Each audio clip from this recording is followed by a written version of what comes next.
तो नमस्कार दोस्तों। तो आज हम बात करेंगे एटॉमिक पोलराइजेबिलिटी के बारे में। आज हमारा जो टॉपिक है वो क्या रहेगा? Atomic polarisability.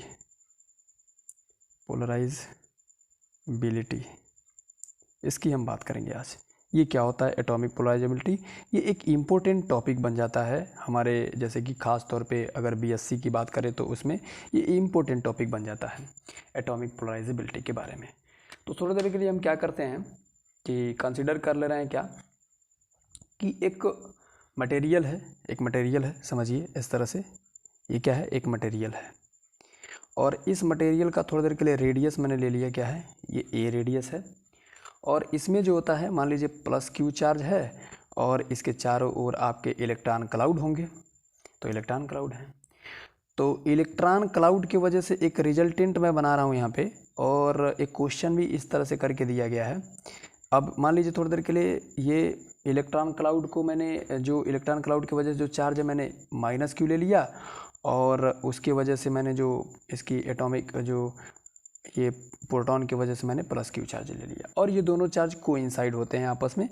और हमने डिस्कस कर चुका था कि जब ये एक्सटर्नल इलेक्ट्रिक फील्ड में जब हम इसको रखेंगे एक्सटर्नल इलेक्ट्रिक फील्ड में, तो ये जो पॉजिटिव चार्ज इस डायरेक्शन में मूव करेगा in the direction of the electric field, and negative charge जो होता है ये पॉजिटिव चार्ज, यानी कि पॉजिटिव चार्ज अब यहाँ आ जाएगा और ये नेगेटिव चार्ज इस डायरेक्शन में मूव करेगा, माइनस नेगेटिव चार्ज हो जाएगा। अब हम क्या करेंगे, कुछ एजम्पशन लेके चलेंगे, जैसा कि हमारे बुक्स में दिया गया है, जो ग्रिफ्स की बुक है। एजम्पशन क्या किया गया है इसमें? एजम्पशन ये है, एजम्पशन की जब भी बात करेंगे तो एजम्पशन के रूप में ये है कि हम यहाँ पे एक्सटर्नल फील्ड तो हम अप्लाई कर रहे हैं, देखिएगा यहाँ एक्सटर्नल फील्ड तो अप्लाई कर दे रहे हैं, लेकिन उस एक्सटर्नल फील्ड की वजह से हमारा केवल जो पॉजिटिव चार्ज है, ये जो पॉजिटिव चार्ज केवल मूव कर रहा है, नेगेटिव चार्ज नहीं मूव कर रहा है। यानी कि हमें नेगेटिव चार्ज को यहीं फिक्स कर देना है और केवल पॉजिटिव चार्ज ही अभी यहाँ पे मूव करेगा। और ये पॉजिटिव चार्ज थोड़ी देर के लिए मान लीजिए ये यहाँ पे आ चुका है, थोड़ी देर के लिए पॉजिटिव क्यू चार्ज यहाँ पे आ चुका है। अब हम करेंगे क्या कि इस पॉजिटिव क्यू की बात करें तो इस डायरेक्शन में इस पे एक एक्सटर्नल इलेक्ट्रिक फील्ड काम कर रहा है, और इस डायरेक्शन में ये वाला नेगेटिव चार्ज भी इसे अपनी तरफ अट्रैक्ट करेगा, अपनी तरफ खींचेगा, तो इसके वजह से भी एक इलेक्ट्रिक फील्ड जनरेट होगा। ओके, ये इस डायरेक्शन में रहेगा। तो अब देखिए, अगर electric field, external electric field बहुत ज़्यादा हो जाएगा तो ये जो होता है आयोनाइज हो जाएगा, यानी कि अपने आयनों में टूट जाएगा। ये अलग अलग हो जाएंगे ना, क्यू चार्ज इसके मतलब एटॉम से अलग हो जाएगा, मतलब न्यूक्लियस से अलग हो जाएगा, और ये माइनस भी अलग हो जाएगा, तो ये आयोनाइज हो जाएगा।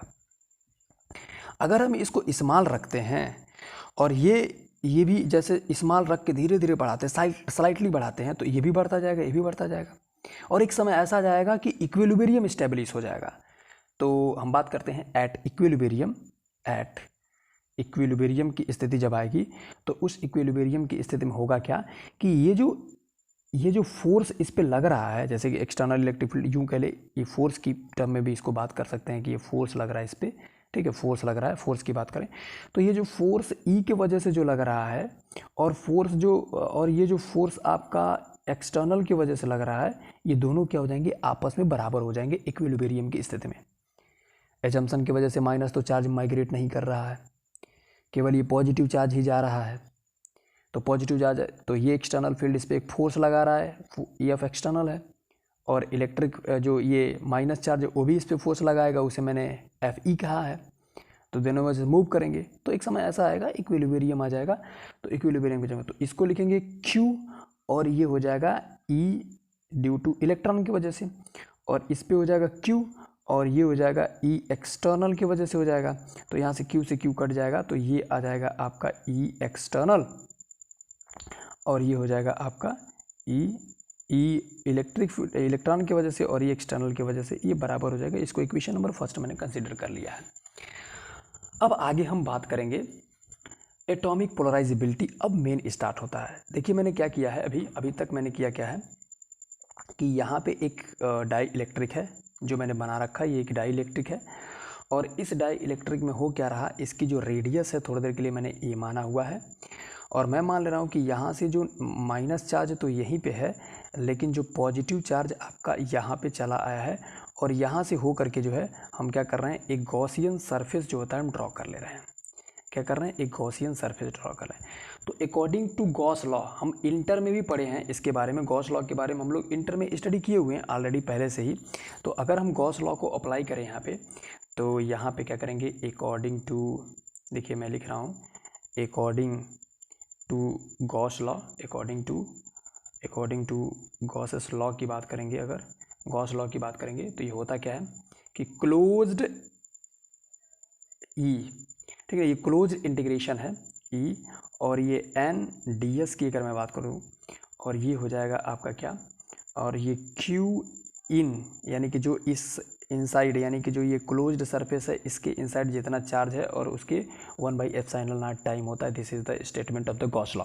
ओके, अब देखिए एन कैप जो होता है ना, इसके अगर मान लीजिए हम क्या करते थे, यहाँ पे एक स्मॉल एरिया लेते थे, एरिया एलिमेंट लेते थे, which is known as the D S ले लेते थे। तो उस डी एस को एरिया वेक्टर कहते हैं, तो एरिया वेक्टर कहते हैं, तो इसका मैग्नीट्यूड इसके एरिया के बराबर हो, that is the D S, और ये एन कैप डायरेक्शन होगा, तो ये एन कैप के रूप में लिखा गया है। बिल्कुल आपको समझ में आ रहे होंगे, ठीक है। अब देखिए होता क्या है कि इसको अगर मैं थोड़ा सा और ब्रॉडली देखूं तो ये हो जाएगा और ये डी एस हो जाएगा। अब ध्यान दीजिएगा, ये जो 1/ε0 थोड़ा सा रख लीजिए।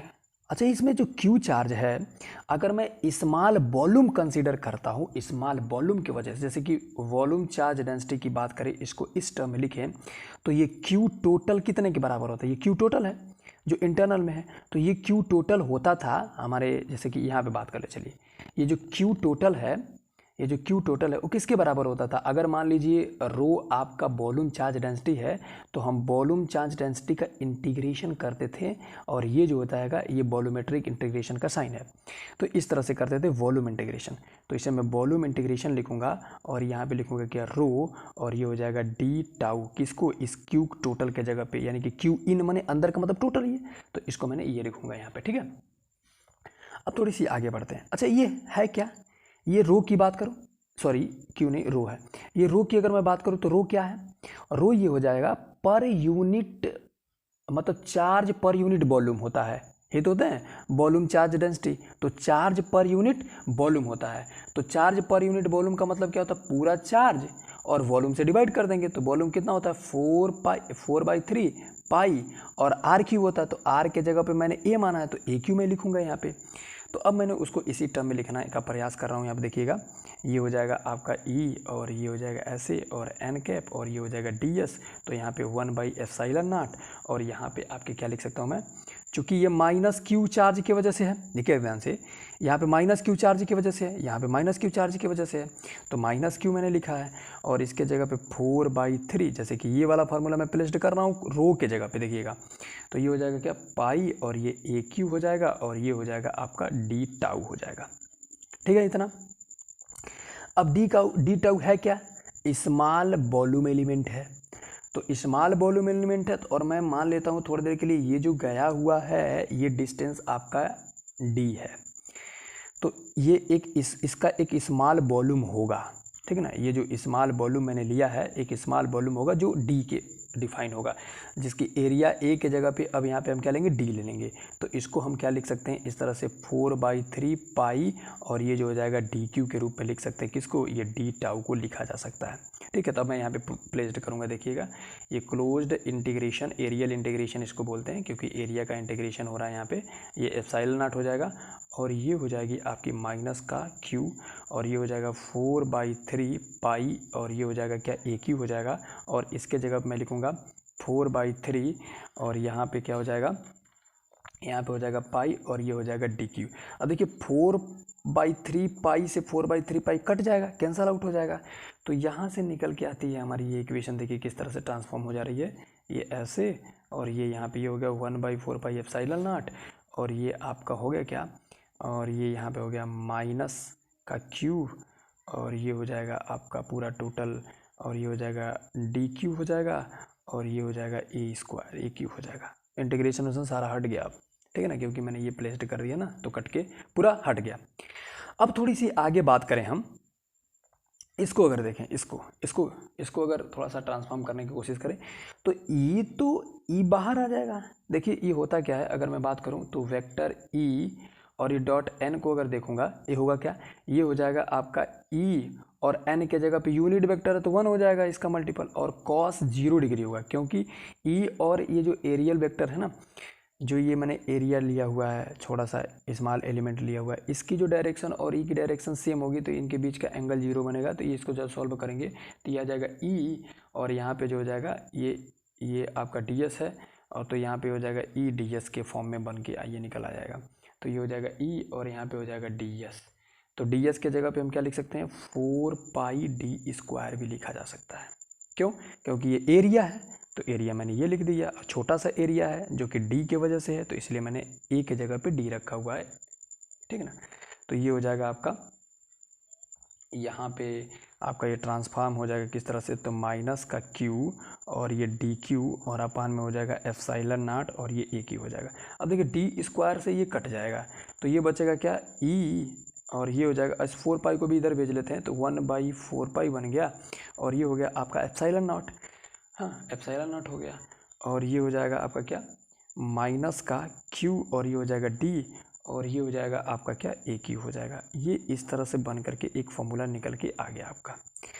अगर मैं बात करूँ यहाँ पे देखिए इक्वेशन नंबर फर्स्ट से, अगर मैं इक्वेशन नंबर फर्स्ट से मैं बात करूँगा तो होगा क्या, अगर मैं सॉरी इसको देख लीजिएगा, ये थोड़ा सा दिख नहीं रहा था, हाँ अब दिख रहा है अच्छे से, क्लियर है।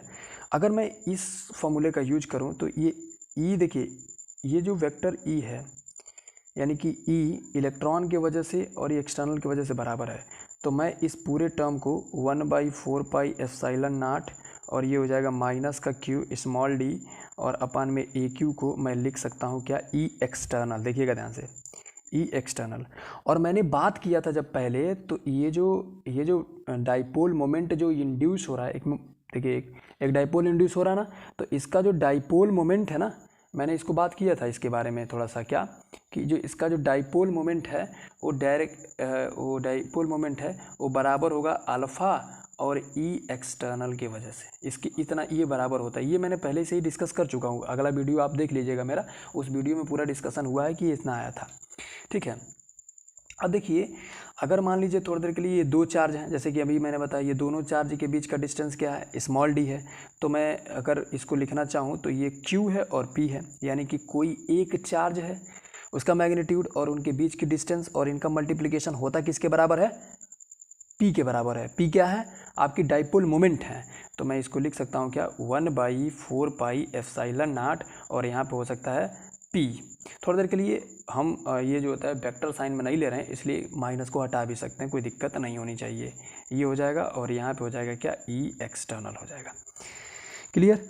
अब देखिए इस पी के जगह पे देखिए पी बराबर क्या दे रखा है, अल्फ़ा। अल्फ़ा क्या है, एटॉमिक पोलराइजेबिलिटी है, अल्फ़ा ये एटॉमिक पोलराइजेबिलिटी है, तो अल्फ़ा है और ई एक्सटर्नल है, तो मैं यहाँ लिखूँगा 1/4 पाई एप्सिलॉन नॉट और यहाँ पे मैं लिख दूँगा अल्फ़ा और ई एक्सटर्नल और यहाँ पे हो जाएगा ए क्यू और यहाँ पे भी आ गया आपका ई एक्सटर्नल आ गया। तो ई एक्सटर्नल से एक्सटर्नल कैंसिल आउट हो जाएगा, तो ये 1/4 पाई एप्सिलॉन नॉट और ये अल्फ़ा और ये ए क्यू आ गया और यहाँ पे बन गया क्या, एक बन गया।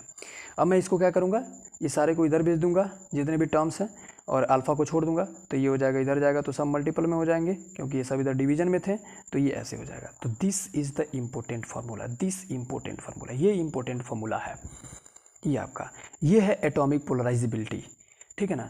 यानी कि अगर मान लीजिए थोड़ी देर के लिए इसी को और थोड़ा सा ब्रॉडली मैं बात करूं एटॉमिक पोलराइजेबिलिटी के बारे में, तो होगा क्या, और थोड़ा सा बात करूं एटॉमिक पोलराइजेबिलिटी के बारे में, तो ये एटॉमिक पोलराइजेबिलिटी ए है और ये है आपका 4 पाई। एटॉमिक पोलराइजेबिलिटी की बात करूँ तो ये किसके बराबर है, आपके देखिए यहाँ पे 4 पाई है और ये एप्सिलॉन नॉट है और ये ए क्यू के बराबर है। अगर मैं क्या करूं, इसमें 3 का मल्टीपल करा दूं और 3 का ही डिवीज़न करा दूं, देखिएगा मल्टीपल डिवीज़न में करा रहा हूं 3 का, तो ये हो जाएगा कि अल्फ़ा और ये हो जाएगा आपका 4/3 पाई और ये ए क्यू हो गया और ये आपका 3 और ये एप्सिलॉन नॉट हो गया। तो इस पूरे टर्म को आप लिख सकते हैं वॉल्यूम भी, तो यहाँ पे हो जाएगा 3 और एप्सिलॉन नॉट, और ये हो जाएगा क्या, V के बराबर हो जाएगा। तो ये रहा एटॉमिक पोलराइजेबिलिटी, ठीक है ना। अल्फ़ा क्या है, एटॉमिक पोलराइजेबिलिटी है। तो दिस इज़ योर फार्मूला है, आप इसको अच्छे से देख सकते हैं यहाँ से। ये पूरा हमारा ये कैलकुलेशन है, आप यहाँ से देख सकते हैं। बिल्कुल बहुत ही आसान है, लेकिन बहुत ही इंपॉर्टेंट फार्मूला है। अगर आपको कंटेंट अच्छे लग रहे हैं तो आप वीडियो को लाइक कीजिए, सब्सक्राइब कीजिए। धन्यवाद।